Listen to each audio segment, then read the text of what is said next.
और भी बहुत सारे लोग खड़े हुए थे। उसने दुकानदार को कई बार बुलाया, लेकिन वहां पर भीड़ इतनी थी कि दुकानदार का ध्यान उसकी तरफ गया ही नहीं। और फिर उस बच्ची को थोड़ा सा गुस्सा आया तो उसने अपनी मिट्टी की गुल्लक ले करके वहीं काउंटर पर जोर से रख दी, जिसके बाद में जो दुकानदार था और जितने भी लोग खड़े थे वो सब उस बच्ची की तरफ देखने लग गए। और फिर उस दुकानदार ने उस बच्ची से पूछा, बेटे आपको क्या चाहिए? तो वो बड़े ही भोलेपन से बोली कि मुझे एक चमत्कार चाहिए। ये सुनकर के दुकानदार को कुछ समझ नहीं आया, ना ही वहां पर जो लोग थे उनको कुछ समझ में आया, और सब उसकी तरफ देखने लग गए। फिर दुकानदार ने बोला, बेटे चमत्कार तो यहां पर नहीं मिलता है। तो बच्ची को लगा कि वो उससे झूठ बोल रहा है, तो बच्ची ने कहा कि मेरी गुल्लक में बहुत पैसे हैं, आप बताओ आपको कितने पैसे चाहिए, लेकिन मैं आज यहां से चमत्कार लेकर के ही जाऊंगी। तो वहीं काउंटर पे एक और आदमी खड़ा था, उसने उस बच्ची से पूछा कि बेटे क्यों चाहिए तुमको चमत्कार? तब उस बच्ची ने अपनी कहानी बताई कि अभी कुछ दिन पहले मेरे भाई के सर में बहुत तेज दर्द हुआ, तो मेरे पापा मम्मी उसको हॉस्पिटल ले गए। उसके बाद कई दिन तक मेरा भाई घर नहीं आया। तो मैंने कई बार अपने पापा से पूछा, लेकिन उन्होंने मुझे कुछ नहीं बताया। उन्होंने बार बार यही कहा कि वो आ जाएगा, वो कल आ जाएगा, वो कल आ जाएगा, लेकिन वो आ ही नहीं रहा था।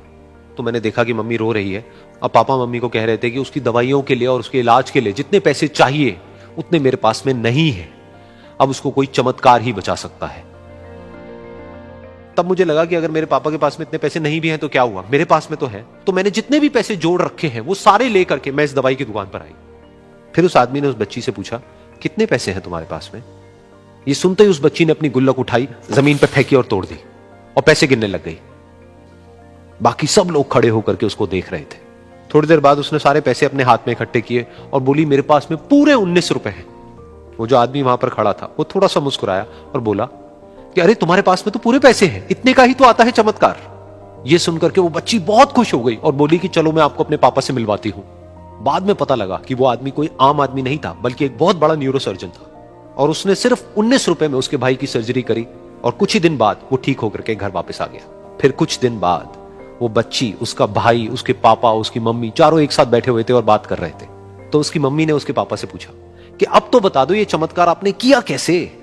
तो उन्होंने अपनी बेटी की तरफ देखा और बोले, ये चमत्कार मैंने नहीं, इसने किया है।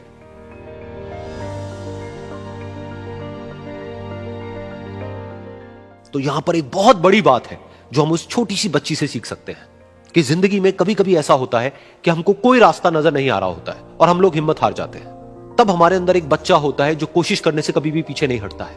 वो हार मानने को तैयार नहीं होता है क्योंकि उसको ना शब्द समझ नहीं आता है।